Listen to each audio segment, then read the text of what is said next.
అందరికీ ఉపాధ్యాయ దినోత్సవ శుభాకాంక్షలు. గురు బ్రహ్మ గురు విష్ణు గురుదేవో మహేశ్వర గురు సాక్షాత్ పరబ్రహ్మ తస్మై శ్రీ గురవే నమః. గురువును సృష్టితో మన బ్రహ్మ ఎలా సృష్టి చేస్తాడో ఒక బిడ్డగా జన్మిస్తాడు. ఆ జన్మించిన తర్వాత దాన్ని ఎలా మార్చాలంటే అలా మార్చగలిగేది ఒక్క ఉపాధ్యాయుడు మాత్రమే.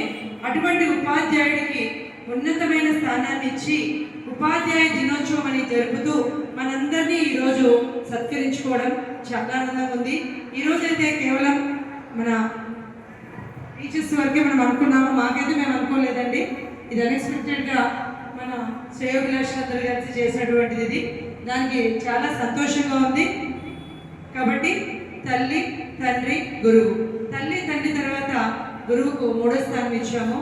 మరి ఎక్కడ ఎవరి తల్లిదండ్రి మాట వినకున్నా కూడా స్టూడెంట్ టీచర్ మాట ఖచ్చితంగా వింటాడు.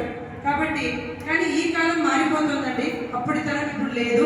కానీ దీన్ని సరిచేయవలసిన బాధ్యత కూడా మన చేతుల్లోనే ఉంది. తల్లిదండ్రులుగా మనం ప్లస్ ఒక ఉపాధ్యాయులుగా మన పిల్లల తల్లిదండ్రులతో వాళ్ళతో బాగా మాట్లాడుతూ వారిని సరైన మార్గంలో పెట్టవలసినటువంటి బాధ్యత మన అందరి మీద ఉంది. కాబట్టి అందరూ కూడా ఈ విషయాన్ని దృష్టిలో పెట్టుకోవాలని కోరుతున్నాను. కావున నాకు ఈ అవకాశం ఇచ్చినందుకు అందరికీ కృతజ్ఞతలు తెలియజేస్తున్నాను.